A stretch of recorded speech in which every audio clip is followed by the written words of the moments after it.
Hi అండి, అందరికీ నమస్కారం. నేను మీ Venugopal Reddy from Josh Innovations Private Limited, Josh Institute of Foreign Languages, Edunine Career Guidance సంయుక్తంగా విద్యార్థులకు అవసరమైనటువంటి వందలాది వీడియోస్ మనం చేస్తూ ఉన్నాం.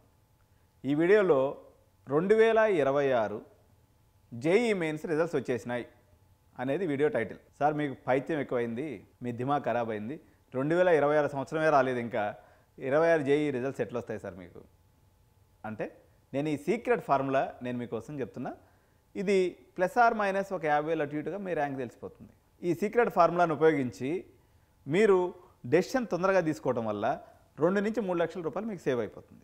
ఈ డెసిషన్ ఏంటి, అసలు ఈ ఫార్ములా ఏంది, 2026 జనవరిలో జరగబోయేటువంటి జేఈఈ మెయిన్స్ యొక్క రిజల్ట్ ఈ ఫార్ములాను ఉపయోగించి ఉజ్జాయింపుగా లేకపోతే ప్రపోర్షనేట్గా మనం తెలుసుకునేటువంటి అవకాశం ఉంటుంది. ఎట్లా తెలుసుకోవచ్చు అనేది మ్యాథమెటిక్స్ 10వ తరగతి దాకా చదువుకున్నటువంటి ఏ పేరెంట్కైనా నేను చెప్పే లెక్క నోట్ లెక్క సింపుల్గా అర్థమైపోద్ది. ఒకసారి చూడండి. ఇప్పుడు సపోజు మీ పిల్లవాడిని ఏం అడగాలంటే, మీరు మీ వాళ్ళు ఏ చైతన్యనో నారాయణలో చదువుతున్నారు అనుకుందాం, నారాయణో చైతన్య చదువుతున్నారు. సో ఫస్ట్ ఆఫ్ ఆల్, అరే అబ్బాయి, మీ క్లాస్లో ఎంతమంది స్ట్రెంత్ ఉన్నారు అని అడగండి. సపోజు నా క్లాసులో ఒక 140 మంది స్ట్రెంత్ ఉన్నారు అని చెప్పిండి అనుకుందాం. ఈ 140 అనేది నేను కావాలనే చేసిన నెంబర్ అండి. 140 మంది ఉన్నారనుకుందాం ఫర్ ఎగ్జాంపుల్.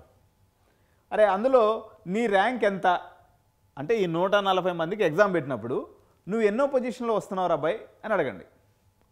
నేను వచ్చేసి 10లో వస్తున్నాను, లేకపోతే నా ర్యాంక్ వచ్చేసి 14 మెంబర్స్ లోపలే ఉంది అంటే నా టాప్ 14లో నేను వచ్చేస్తున్నాను నాన్న. ఓకే అంటే 140 మందికి ఎగ్జామ్ కండక్ట్ చేస్తే మీ వాడు 14 టాప్ 15లోనో టాప్ 14లోనో ఉన్నాడు అనుకోండి. అంటే 10% ఆఫ్ ది ఎగ్జామ్ కండక్ట్ చేసినటువంటి నెంబర్స్లో ఉన్నట్లు లెక్క.